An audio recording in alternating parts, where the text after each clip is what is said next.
this is fine, but I hear said, because we've been doing a little homework before this programme, thank you, great, good news, but the problem is with inflation, with charges going up all over the place, including government charges, with the adjustments on the way Social Security is calculated, we'll end up having less in some cases. Well, I mean, I would challenge that, and I'd like to see those calculations. Well, 3% inflation to start with. Well, okay, I can see there's 3% inflation. You'll see that most of our benefits have gone up by 3%.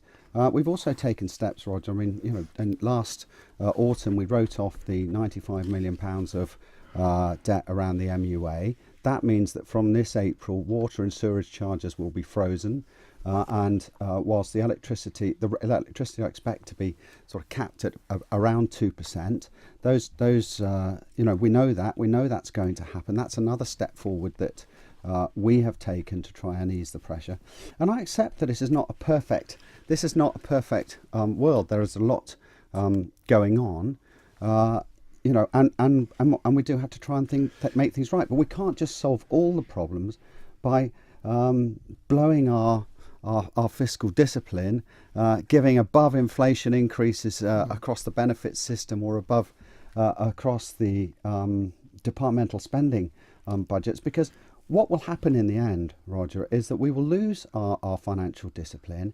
In 2020, 2021, instead of getting ourselves back into surplus, we'll find we're still in deficit. But not only will we be in deficit, because we've blown the lid on this financial discipline, it will have permeated throughout government, and we'll be facing above inflation costs year on year. And what will happen is society, government finances will be in a worse position, and will be facing more problems rather than having actually taken the positive but sometimes difficult steps of getting our finances back into shape. I'm not actually in any way in what I was saying to you disagreeing with all of that. What I was actually saying is your job as Treasury Minister, the Chancellor in other countries, whatever it may be, always has a positive view in the budget, always puts a spin on it, always seeks to inspire confidence in the various people. It's part of the job, we understand that.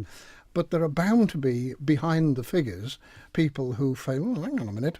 And whilst I'm not actually criticising that, what I'm saying is that people listening to what you say, wage growth is still below inflation. Well, it is in some areas. I mean, you look at the... you're not all in the gambling business. Well, no, I appreciate that. But it's very absolutely important to recognise that, we've had the earnings survey just published. Our non-manual workers actually, according to that, are up to 10%, are earning 10% more in 2017 than they were in 2016.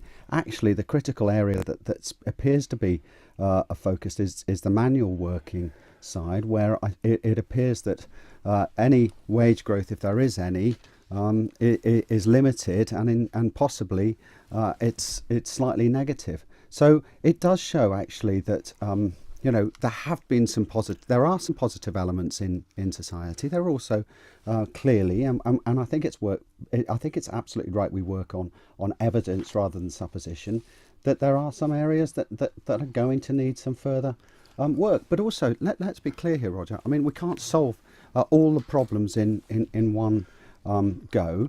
And we do, therefore, each year as we move on to our budgets, we have to take consideration as to what society needs. But I think we're in a better place now than we were 2 years ago. When you think back to when we came into our roles and all the problems and issues we'd been, and I don't want to just harp on about personal allowances, but it's a good indicator. We were £1,000 less than the UK on our personal allowances, and look at us now. We're well ahead of where they are.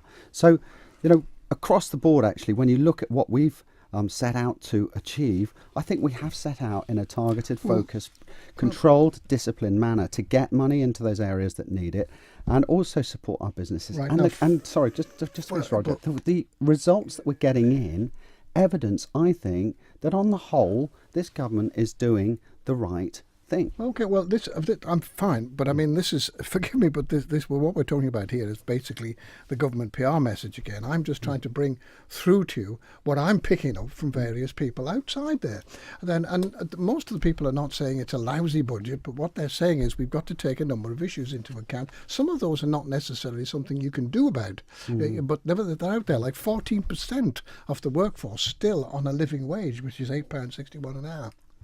Which is way below some of the figures you're talking about. So Roger, well, fine, and I don't think for any moment that anybody is not denying that we have work to do, but rather than just sort of pouring money into benefits, what we need to do is to help support and create opportunity for people, help and support those in work to stay in work, and to try and help some of the broader issues around sort of living wages, for example. And let's face it, government's only just moving to this living wage support benchmark.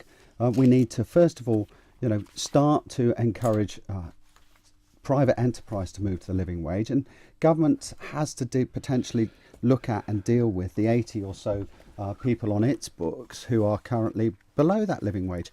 And yes, I think we need to get there, but government also needs to take steps in terms of the way it addresses these issues that are considered and measured and focused, rather than just this sort of broad, oh well, let's just increase our whole benefit system by above inflation and that's going to solve all society's ills, because it's not.